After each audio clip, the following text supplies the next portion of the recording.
बोलिए श्री सद्गुरु महाराज जी की जय, सच्चे दरबार की जय, उमापति महादेव की जय, सनातन धर्म की जय, सच्चे दरबार की जय।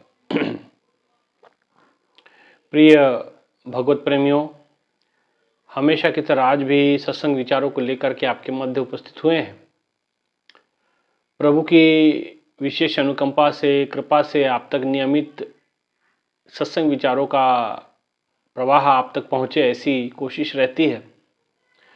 और आप सभी से भी आग्रह है कि आप सभी इन सत्संग विचारों को एकाग्रता से सुना करें। इस चैनल को जरूर सब्सक्राइब करें, इस वीडियो को जरूर शेयर करें और सत्संग विचारों को लगातार निरंतर सुनते रहें, ताकि आपकी चिंतनशीलता चलती रहे। प्रभु के मार्ग के ऊपर, प्रभु के तरफ आपका जो कदम है वो बढ़ता रहना चाहिए। इस भक्ति के पथ के ऊपर आप निरंतर बढ़ते रहें। भाइयों बहनों, भक्ति का पथ बड़ा अजीब पथ है, बड़ा विलक्षण पथ है, दिव्यताओं का पथ है, दिव्यता से भरा हुआ पथ है। परंतु इस पथ में दिव्यता तक पहुंचने के लिए यात्रा जैसे किसी अंक तक पहुंचना है तो यात्रा 0 से प्रारंभ होती है और वो अपने गंतव्य स्थान तक पहुंचती है ना। वैसे ही प्रभु के तक पहुंचने की यात्रा, ये यात्रा कुछ और नहीं, अपनी स्वयं के भीतर की यात्रा है। भीतर के तरफ जाने की यात्रा है, अंदर की ओर बढ़ने की यात्रा है। प्रभु को प्राप्त करना है तो बाहर दौड़ लगाने की आवश्यकता नहीं है, भीतर की गहराई में आने की आवश्यकता है, भीतर गहराई में झांकने की आवश्यकता है, भीतर गहराई में जाने की आवश्यकता है। लेकिन जिसके बनस्पत अगर हम दुनिया की ओर दृष्टिपात डालें, दुनिया अपने भीतर में जाने के बजाय बाहर ज़्यादा जाना, भ्रमण करना पसंद करती है, क्योंकि भीतर की प्राप्ति नहीं है, भीतर की उपलब्धता नहीं है, भीतर अंधकार है, वहां प्रकाश विद्यमान नहीं है, तो अपनी खोज वो कैसे करे। जब तक भीतर जाएंगे नहीं तब तक आपकी यात्रा प्रारंभ नहीं होती है। ये यात्रा का प्रारंभ हो जाना ही प्रभु की सर्वोपरि कृपा होती है। और ये कृपा तब होती जब आप आदमी स्वयं को जानता है। स्वयं को जानो, स्वयं को पहचानो, आप कौन हो, आपका वास्तविक स्वरूप क्या है, तुम हो कौन, कहां से आए, कहां है निज घर तेरा, के कारण तुम भरमत डोलो तन तुझ कहां बसेरा। तुम कौन हो, कहां से आए हो, क्या नाम है, कहां बसेरा है और तन को तजने के बाद कहां जाओगे। इन सभी प्रश्नों के उत्तर हमें चाहिए होते हैं। लेकिन कलियुग की मलिनता इतनी अधिक है कि हम इन प्रश्नों के ऊपर गौर नहीं कर पाते हैं। गौर छोड़ो,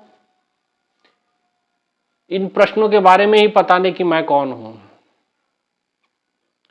हमारे उपनिषदों का सार ही यही है, जो वहां प्रश्न पूछे गए उसमें से प्रमुख प्रश्न आता है कि तुम कौन हो, मैं कौन हूं।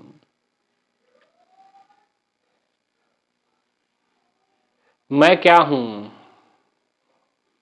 तो जिसने ये खोज प्रारंभ की कि मैं कौन हूं, वो ईश्वर तक पहुंच जाता है।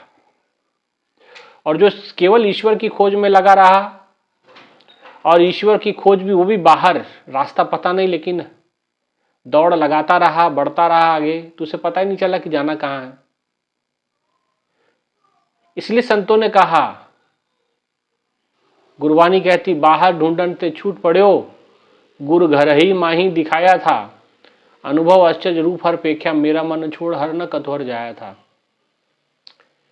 कि बाहर ढूंढा लेकिन वो मिला नहीं, तो मिला कहां, भीतर। जिन खोजा तिन पाया, जिन्होंने खोज की उन्होंने पाया भी। तो जो बाहर खोजते रहे, जिसकी खोज की जो दृष्टि थी, जो खोज का मार्ग था, वो अगर बाहरी रहा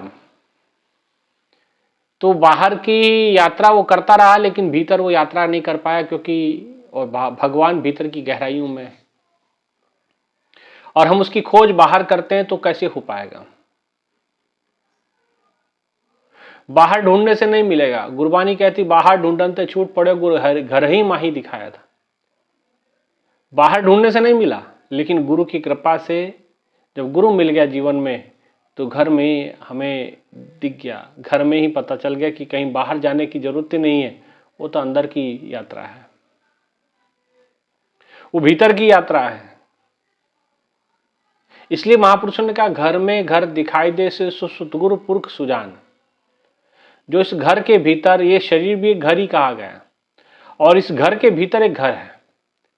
घर में घर दिखाई दे सो सतगुरु पुरख सुजान। इस घर के अंदर एक और घर दिखा दे, माने एक घर तो ये जिसमें आप रह रहे हैं, और इस घर के अंदर एक घर है जिसके अंदर परमात्मा रह रहा। सो सतगुरु पुरख सुजान, वो पुरख, वो सतपुरुष सुजान पुरख है। ऐसे सतगुरु की शरण अनिवार्य है। जब तक ऐसे संत ऋषि महर्षि महापुरुष नहीं मिलते हैं, तब तक आपकी यात्रा प्रारंभ नहीं होती, आपकी यात्रा का आरंभ नहीं होता। और जब आरंभ भी नहीं हुई तो वो अपनी मंजिल तक कैसे पहुंचेगी? तो पहले आरंभ तो हो, और आरंभ करने के लिए आपको संत सतगुरु की आवश्यकता है। बिना सतगुरु के वो प्राप्त नहीं हो सकता, क्योंकि अंदर की यात्रा के लिए एक मार्गदर्शक सतगुरु का होना बड़ा अनिवार्य है। कई लोग कहते हैं यात्रा प्रभु की है, प्रभु को प्राप्त करना है। इसमें संत की आवश्यकता क्या है? संत का मार्गदर्शन क्यों? गुरु की आवश्यकता क्यों? वो लोग बड़े नादान लोग हैं जो ऐसी बातें करते हैं। उन्हें अध्यात्म के बारे में पता नहीं है। भगवान स्वयं धरती पे आते हैं, राम जी आते हैं, भगवान कृष्ण जी आते हैं, तो उनके बारे में आता है कि राम कृष्ण ते को बड़े, तिन भी तो गुरु कीन। वो भी तो गुरु के, संत के शरणागत हुए कि नहीं हुए? तीन लोगों के नायिका, गुरु आगे अधीन।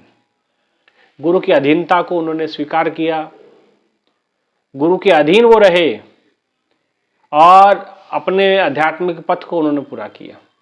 राम कृष्ण ते को बड़े, उन्हें युग पुरुष कहा जाता है, राम और कृष्ण जी को।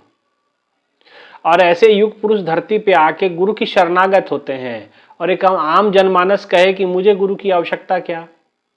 तो ये तो बहुत बड़ी अज्ञानता वाली बात है, नादानी वाली बात है।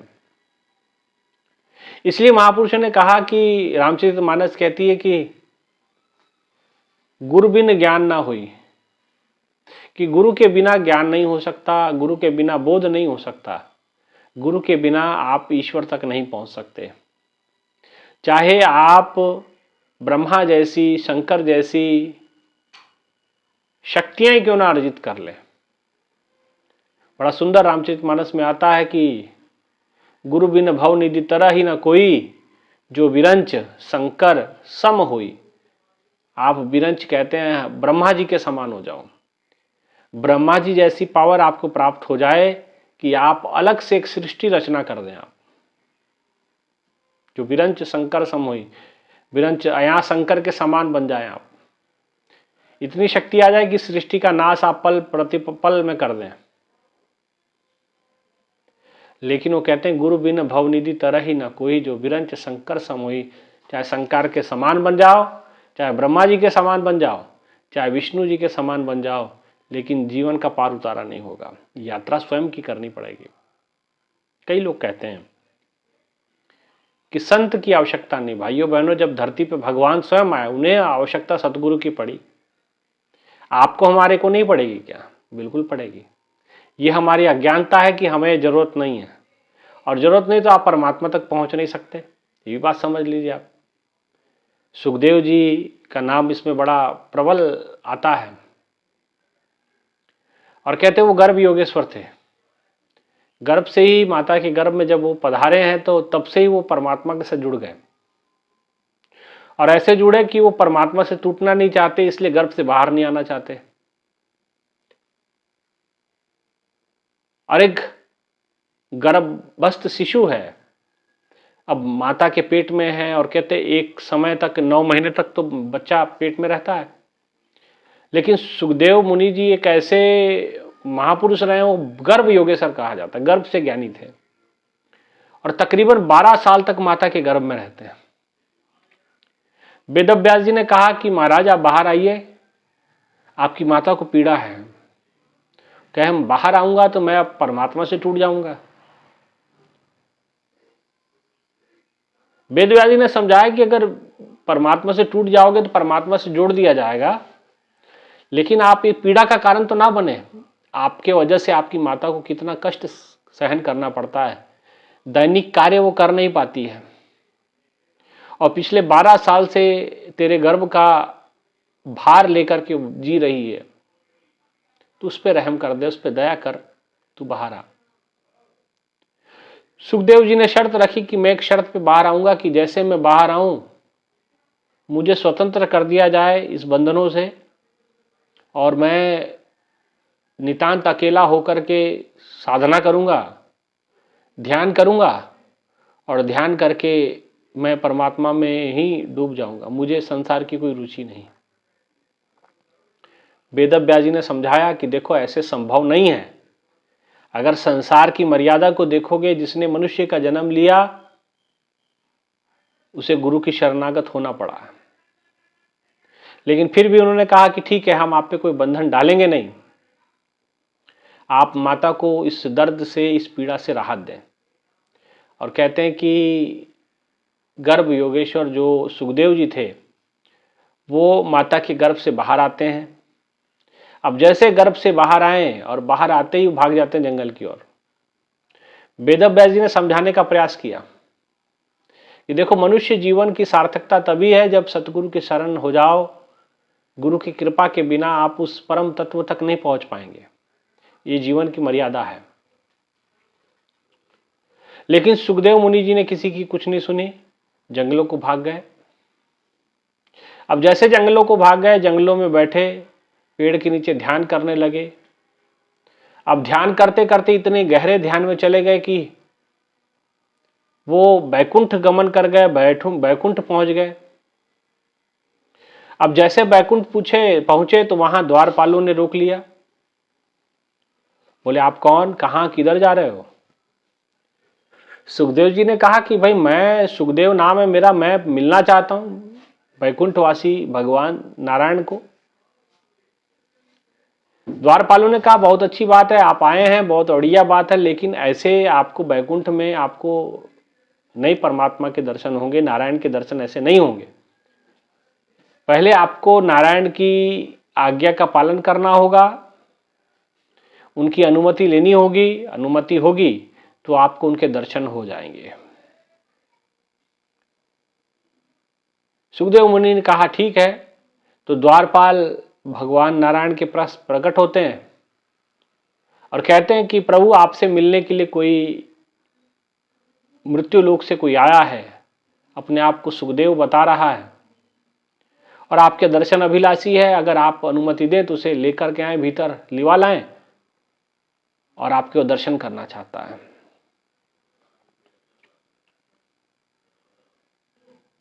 बैकुंठवासी भगवान नारायण ने कहा कि वो सब ठीक है, पहले ये बताओ कि उसके गुरु कौन है। द्वारपालों ने कहा कि महाराज ये तो हमने पूछा नहीं। विष्णु जी ने कहा कि अगर ये पूछा नहीं तो जाओ पहले पूछ के आओ कि उनके गुरु कौन है, फिर हम डिसाइड करेंगे कि दर्शन देना है कि नहीं देना। द्वारपाल जाते हैं, सुखदेव जी खड़े हैं, सुखदेव जी के पास पहुंचे और कहने लगे कि महाराज आप ये बताइए, पहले आप अपने गुरु का नाम बताइए, भगवान पूछ रहे हैं, उसके बाद ही वो डिसाइड करेंगे कि आपको दर्शन देना है या नहीं देना। तो कहते कि सुखदेव जी ने कहा कि द्वारपालों से कि देखो मेरे तो कोई गुरु नहीं है, मैं तो गर्भ योगेश्वर हूं, गर्भ से ही ज्ञान को प्राप्त अर्जित किया हुआ है, मुझे गुरु की क्या आवश्यकता है, मैंने तो गुरु की शरणागत मुझे जरूरत ही नहीं पड़ी, मैं बिना गुरु के यहां पहुंच गया। द्वारपाल हैरान होते हैं और जाके कहते हैं कि ठीक है 1 मिनट रुकिए, हम ये बात भगवान को बता के आते हैं और फिर पूछ लेंगे उनसे कि दर्शन देना है कि नहीं देना।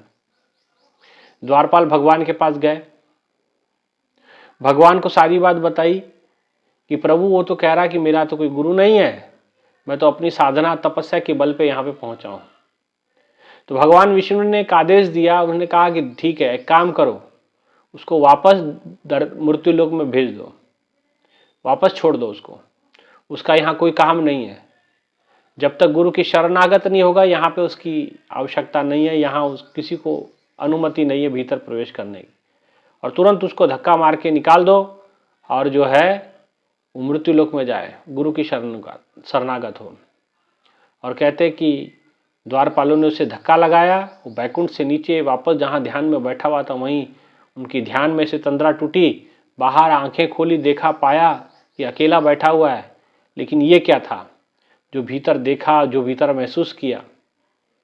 और भगवान कह रहे हैं कि जब तक गुरु की शरणागत नहीं होगे तब तक आप भव से पार नहीं हो सकते। तुरंत ध्यान से उठे हैं और तुरंत अपने पिता वेद व्यास जी के चरणों में जाके गिरते हैं कि महाराज जी, आप सही कहते थे कि गुरु के बिना कल्याण नहीं है, गुरु के बिना मुक्ति नहीं है, गुरु के बिना मेरा उद्धार नहीं हो सकता है। तब बताइए, अब मुझे बैकुंठ से फेर दिया गया, मुझे बैकुंठ से गिरा दिया गया, मैं क्या करूं।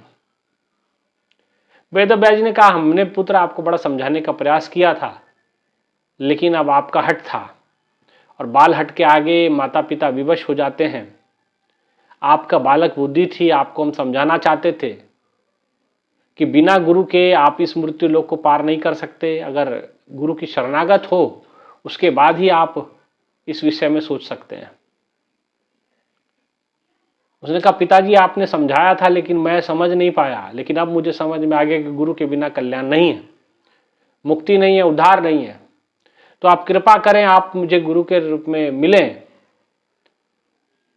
वेद व्यास जी ने कहा कि नहीं, आप मुझे गुरु के रूप में स्वीकार नहीं कर पाओगे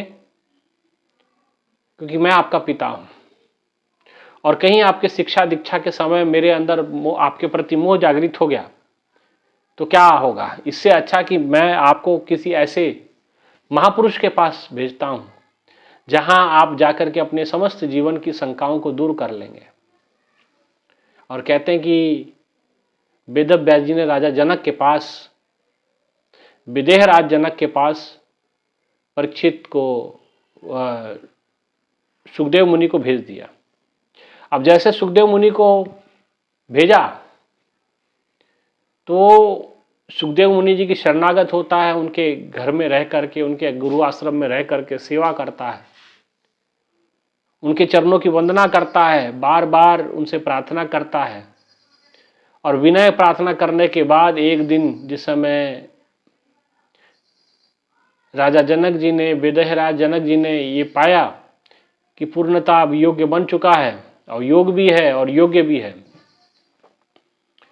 अब इसे वो आत्मज्ञान, आत्मा का बोध करा देना चाहिए। और गुरु विदेह राज जनक जी के कर कृपा से सुखदेव मुनि जी को आत्मबोध हुआ, आत्मा की प्राप्ति हुई। और उसके बाद वो जाकर के पुनः ध्यान में बैठे और ध्यान में बैठे तो फिर अब बैकुंठ धाम जाते हैं। और बैकुंठ में द्वारपालों ने फिर पूछा कि अरे आप फिर आ गए। बोले हाँ, पिछले बार आने में और इस बार आने में फर्क है। पिछले बार मेरे पास गुरु का कुछ पता नहीं था, मेरे गुरु नहीं था, लेकिन इस जन्म अब जो मुझे पूरे गुरु का ज्ञान हो चुका है, मेरे गुरु विदेहराज जनक है, जाके नारायण से कहो कि मुझे दर्शन दे। पूछे गुरु का नाम तो बता देना कि राजा जनक को गुरु किया। और कहते भगवान विष्णु के पास जब द्वारपाल पहुंचे, सारी बात बताई, तो भगवान स्वयं द्वार पे उनको लेने के लिए पहुंचते हैं। और बिना गुरु के देखिए उनको स्वर्ग से धक्का पड़ गया, है ना। तो इसलिए भाइयों बहनों, गुरु के बिना कल्याण नहीं, गुरु के बिना मुक्ति नहीं। कई लोग कहते हैं कि गुरु की आवश्यकता नहीं, तो आवश्यकता नहीं तो फिर देखिए, अब एक छोटी सी बात है, आप घर में बैठ के पढ़ाई कर सकते हैं, सारी चीजें अध्ययन कर सकते हैं, लेकिन फिर भी स्कूलों की आवश्यकता है कि नहीं है। अगर आपको किसी कॉलेज से मान्यता प्राप्त, कॉलेज से डिग्री प्राप्त नहीं है और भले आप बहुत विद्वान हैं, लेकिन आपको कोई नौकरी पे नहीं रखेगा। क्योंकि आपके पास किसी कॉलेज का सर्टिफिकेट नहीं है, किसी कॉलेज का, किसी गुरुकुल का आपके पास प्रमाण पत्र नहीं है। तो इसलिए भाइयों बहनों, एक छोटी सी विद्या सीखनी होती है। कोई मोटरसाइकिल बनाना सीखता है तो उसके लिए भी उस्ताद के पास जाना होता है। संसार की कोई भी विद्या को प्राप्त करना है, चाहे चित्रकला है, चाहे संगीत कला है, चाहे नृत्य कला है, तब भी आपको किसी ना किसी उस्ताद गुरु की आवश्यकता पड़ती है। तो जीवन में ईश्वर की प्राप्ति हेतु हमें कोई गुरु की आवश्यकता नहीं पड़ी। कैसी बात है, बड़ी हास्यास्पद बात है। इसलिए गुरु अनिवार्य है। अब गुरु की अनिवार्यता भगवान बुद्ध को देखिए आप। तो जिन जिन लोगों ने भगवान की प्राप्ति के लिए बड़े वो ईश्वर की तरफ, लेकिन रास्ते में गुरु मिल गए, रास्ते में संत मिल गए और संतों के आगे प्रार्थना की तो संतों ने कृपा की, उसके 10वें द्वार खोल करके और परमात्मा से मिला दिया, जीव को शिव के साथ जोड़ दिया। इसलिए बिन सतगुरु किने ना पायो, बिन सतगुरु किने ना पाया, कि सतगुरु के बिना किसी ने पाया नहीं है और सतगुरु के बिना कोई पा नहीं सकता, है ना। इसलिए सतगुरु की शरणागत तो होना ही पड़ेगा। लोग कहें कि नहीं आवश्यकता, तो नहीं आवश्यकता तो कोई बात नहीं, परमात्मा मिलने वाला नहीं। परमात्मा की प्राप्ति करनी तो गुरु के बिना वो उद्धार कल्याण होने वाला नहीं। जो बिरंच शंकर सम हुई, भाई रे गुरु बिन ज्ञान ना हुई, गुरु बिन भव निधि तरह ना कोई, जो बिरंच शंकर सम हुई। शंकर के समान और ब्रह्मा जी के समान क्यों ना हो जाओ, अलग सृष्टि का संहार करने की क्षमता, दक्षता आपके अंदर क्यों ना आ जाए, लेकिन गुरु के बिना कल्याण नहीं होगा। गुरु की आवश्यकता अनिवार्य। जैसे भूखे को भोजन की आवश्यकता है, जैसे प्यासे को पानी की आवश्यकता है, जैसे मरणासन पे पड़े हुए मृत व्यक्ति को जीवित होने के लिए श्वासों की आवश्यकता है, ऐसे ईश्वर के पथ पे बढ़ने वाले ईश्वर अनुरागियों को ईश्वर तक पहुंचने के लिए, आध्यात्मिक पथ पे चलने वाले लोगों को गुरु की आवश्यकता है। बिन गुरु कीने ना पाया, बिन सतगुरु कीने ना पायो, ना पाया ना पाओगे। इसलिए ऐसे गुरु की शरण, ऐसे गुरु को बल बल जाऊं जो आप मुकत मोहे तारे। ऐसे गुरु के बल बल जाना है जो खुद तो मुक्त है और मुझे भी मुक्त करता है। ऐसा गुरु चाहिए जो आपको मुक्ति के रास्ते पे लेके जाए, मुक्त कर दे, जो जकड़े ना, जो आपको ईश्वर तक पहुंचा करके ईश्वर में विलीन करने का रास्ता दिखा दे। ऐसा गुरु चाहिए। फिर भी लोग कहते हैं गुरु की आवश्यकता नहीं, तो ये उनकी अज्ञानता है। महापुरुषों ने तो यहां तक कहा, निगुरे का तो नाम बुरा, निगुरे आदमी का तो नाम लेना भी पाप हो जाता है, ऐसा भी कई जगह शास्त्रों में आता है। और यहां तक कहा गया कि निगुरा हमको ना मिले, पापी मिले 1000, एक एक निगुरे के सर पे लाख पापियों का भार। एक एक निगुरे के व्यक्ति के सर के ऊपर में लाखों लाखों पापियों का भार होता है, बोझ होता है। इसलिए गुरु के शरण में जाना अनिवार्य है, और ऐसा गुरु जो आप मुक्त है और हमें भी मुक्ति का रास्ता दिखा सकते हैं। जो खुद बंधन में है, खुद जकड़न में है, वो हमें क्या खोलेगा, खुदे बंधन में है ना। इसलिए बंधन वाला गुरु नहीं चाहिए, हमें चाहिए मुक्ति करने वाला गुरु, जो मोक्ष प्रदान कर दे, जो मुक्ति प्राप्त कर दे। हमारे गुरु मिले ब्रह्म ज्ञानी, मुक्ति भरे जहां पानी। जो गुरु के घर में मुक्ति पानी भरती है। इसलिए कहा मोक्ष मूलम गुरु कृपा, जहां गुरु की कृपा से मोक्ष होता है ना। तो अंतर की यात्रा तक जाना है, अंतर की, और अंतर की यात्रा प्रारंभ तो अंतःकरण से होती है, लेकिन अनंत में ले जाकर के आपको विलीन कर देती है, क्योंकि प्रभु अंदर है और अंदर से ही अनंत तक का रास्ता, द्वार वो खुलता है। इसलिए भाइयों बहनों, हमें ऐसे गुरु की आवश्यकता है जो हमें मुक्त करे और हमें अनंत की यात्रा में जोड़े और अनंत से मिला दे और अनंत में हमारा चिर विश्राम करवा दे।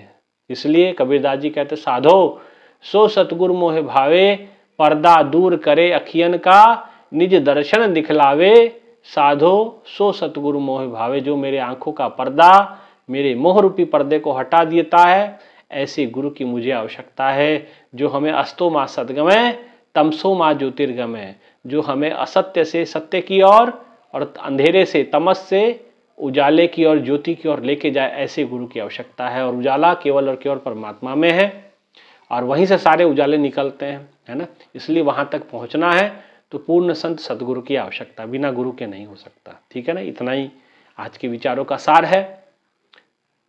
जरूर इस चैनल को सब्सक्राइब करें, वीडियो को पूरा देखें और लोगों को ये संदेश, ये वीडियो जरूर सुनाएं। ठीक है, इतना ही कहते हैं विचारों को विराम देते हैं।